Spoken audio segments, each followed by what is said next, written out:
సింగనమల మండలం మరవకొమ్మ వద్ద బస్టాప్ ఏర్పాటు కొరకు అధికారులతో కలిసి ఎమ్మెల్యే బండారు శ్రావణి శ్రీ పరిశీలించారు. నిన్నటి రోజున మండలంలో ప్రజా సమస్యల పరిష్కార వేదికలో జిల్లా కలెక్టర్ వినోద్ కుమార్ దృష్టికి ప్రజలు బస్టాప్ గురించి ఎదుర్కొంటున్న ఇబ్బందులు తెలుపడంతో జిల్లా కలెక్టర్ స్పందించి స్వయంగా బస్టాప్ ప్రాంతాన్ని పరిశీలించి బస్టాండ్ ఏర్పాటుకు కృషి చేయాలని అధికారులను ఆదేశించారు. అందులో భాగంగా బస్టాప్ ఏర్పాటు కొరకు NH 544D జాతీయ రహదారిపై అధికారులతో కలిసి నియోజకవర్గ ఎమ్మెల్యే బండారు శ్రావణి శ్రీ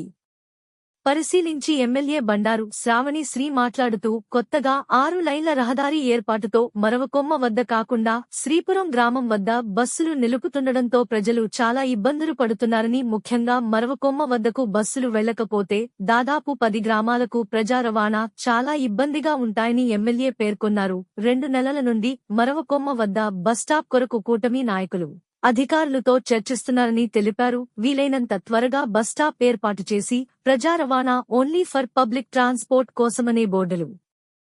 ఏర్పాటు చేయాలని హైవే అధికారులను కోరడంతో బస్టాప్ ఏర్పాటుకు సంబంధించిన రోడ్డు మ్యాప్ తదితర అంశాల గురించి పై అధికారులతో చర్చించి నివేదిక సమర్పిస్తామని హైవే అధికారులు తెలుపగా వీలైనంత త్వరగా బస్టాప్ సమస్యను పరిష్కరిస్తామని ప్రజలకు ఎమ్మెల్యే బండారు శ్రావణి శ్రీ హామీ ఇచ్చారు. అనంతపూర్ నుంచి తాడిపత్రి వెళ్లే బస్సులు, అలాగే సింగనమల నుంచి అనంతపూర్కి, అనంతపూర్ నుంచి సింగనమలకి వెళ్లే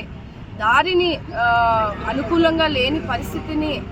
గ్రామస్తులు, సింగనమల గ్రామస్తులు కానీ ఆ చుట్టుపక్కల ఏదైతే మెయిన్ దారి సింగనమల మండలం నుంచి హెడ్ క్వార్టర్లోకి వెళ్ళే దాదాపు 10 విలేజ్ల పైన అదే ఒక రూట్ కాబట్టి ప్రయాణికులందరూ కూడా ఇబ్బంది పడే పరిస్థితిని మన దృష్టికి రావడం జరుగుతుంది. నుంచి కూడా మండల తహసీల్దార్ గారు, నేషనల్ హైవే సిబ్బంది, అలాగే కూటమి నాయకులమంతా కూడా ప్రయాణికులకి, పెడెస్ట్రియన్స్కి, గ్రామస్తులకి ఎక్కడ కూడా ఇబ్బందికరంగా ఉండకుండా ఉండే వస్తువుల్ని ఏర్పాటు చేసే విధంగా కూడా మీటింగ్స్ తీసుకుంటా ఉన్నాము. నిన్న ప్రజా పరిష్కరణ వేదికగా కలెక్టర్ గారు సింగనమల మండలానికి రావడము, అక్కడ మన పరిస్థితిని వివరించడం కూడా జరిగింది. ఈరోజు స్వయంగా మనమే నేషనల్ హైవే సిబ్బంది వాళ్ళతో, అలాగే మండల తహసీల్దారు, మండల అధికారులతో, R&D అందరూ కూడా ఈరోజు నాయకులతో అంతా కూడా రావడము, ఎలాంటి సౌకర్యము మనము ఈ ఇబ్బందులు లేకుండా కలిగించగలుగుతామని పరిశీలించడం జరిగింది. బస్సు రిక్వెస్ట్ స్టాప్స్ కానీ లేదంటే వెహికల్స్ వెళ్లేందుకు డేంజర్ ప్రోన్ని కూడా ఐడెంటిఫై చేస్తూ అన్ని సౌకర్యాలు రవాణాకి ఇబ్బంది లేకుండా చేయాలన్న ఉద్దేశంతో ఈరోజు పరిశీలించడం జరిగింది. నేషనల్ హైవే సిబ్బంది వాళ్ళు కూడా సానుకూలంగా స్పందించడం జరిగింది. ఢిల్లీ స్థాయిలో కూడా దీన్ని చర్చలు చేసి ఖచ్చితంగా మండల్ హెడ్ క్వార్టర్లో సింగనమల హెడ్ క్వార్టర్కి వెళ్ళే దారిని ఎక్కడ కూడా ఇబ్బంది లేకుండా గతంలో ప్రయాణికులు ఎలా అయితే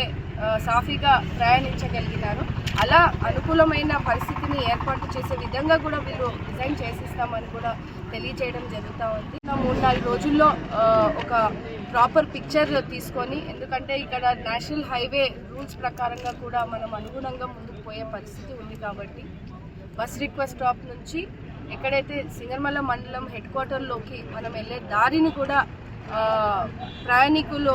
సింగనమల నుంచి అనంతపూర్ వెళ్ళే సర్వీస్ రోడ్లో నుంచి కూడా మనకి హైట్ ఉండడం వల్ల ప్రయాణికులు యాక్సిడెంట్ జరిగే పరిస్థితి ఉందని గమనిస్తూ మనకి దృష్టికి రావడం, అలాగే శివపురం దగ్గర ఉన్నటువంటి బస్ స్టాండ్ దగ్గర దిగితే నడుచుకుంటూ వెళ్ళే ఇబ్బందులు ఉన్నాయని కూడా చాలామంది చెప్పడము, ఇవన్నిటినీ కూడా మనం పరిశీలించి ఖచ్చితంగా ఎవరికి కూడా ఇబ్బంది లేకుండా మనము ఈ సౌకర్యాలని అందించే విధంగా కూడా చర్యలు తీసుకుంటారని కలెక్టర్ గారు కూడా స్వయంగా దీన్ని పరిశీలించి మనకి సపోర్ట్ చేసే విధంగా కూడా చెప్తాను.